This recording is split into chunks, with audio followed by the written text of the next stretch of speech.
So today's video is going to be a little short, and if you follow my channel, you will have possibly seen a video that I did on this guy here, which is the servo drive that works with the Weebill S, Weebill Lab, and so on.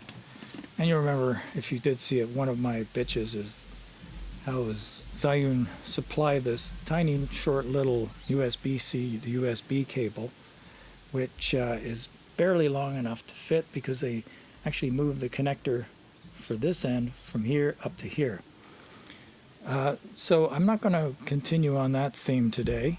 I'm going to talk this time about some of the fasteners that are used to fasten down the camera in tilt mode, both horizontal and vertical, and also the roll mode.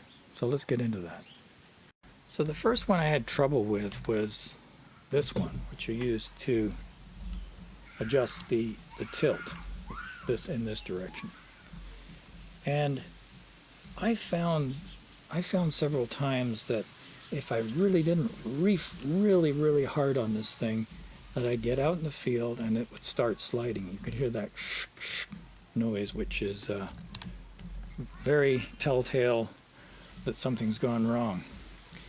This morning I went out again, and this time this guy, which adjusts, let me show you. You're supposed to adjust it so that it's balanced when the camera is facing upwards. That started sliding the minute I started working. And you'll also notice, again, I come back to this complaint about the servo cable. They move the connector from here to here, and in doing so, they have now created a problem, an interference between this fastener for sliding this up and down to get that vertical balanced. And it just started sliding, and no matter how hard I reefed on it, sometimes I had to actually take this connector out, fasten it down, and hope I can get this connector back in. So that's a real bad design flaw as far as I'm concerned.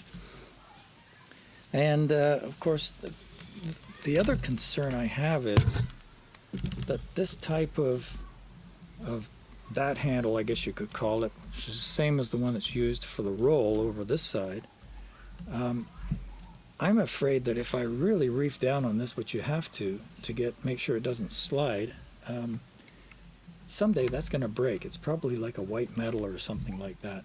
So I'm not sure what the source of the problem is here with these fasteners, but maybe it's something to do with the fact that you've got very slippery, sort of anodized surfaces here. There's definitely no grease, so hold back on your comments, folks, if you think that's what's causing it. It's not. They're just very slippery surfaces. And that's good for making fine adjustments, but it's really hard to tell when you've reefed it down enough until you get out in the field and start using it, and then finding out that it's slipped out of balance again, and you're trying to rebalance it in the field. So I would like to know if I'm the only person in the universe who's suffered from this. Every review you see, of course, is very glowing because most of the time Zhiyun or whoever has supplied the gimbal to the reviewers, so they're going to be very favorable. At least I think that's what's happening. But I've found these little bitches, as they say, that really annoy me, and I'd love to see Zhiyun come up with an engineering fix for some of these problems. Anyway, that's it. Thanks for watching.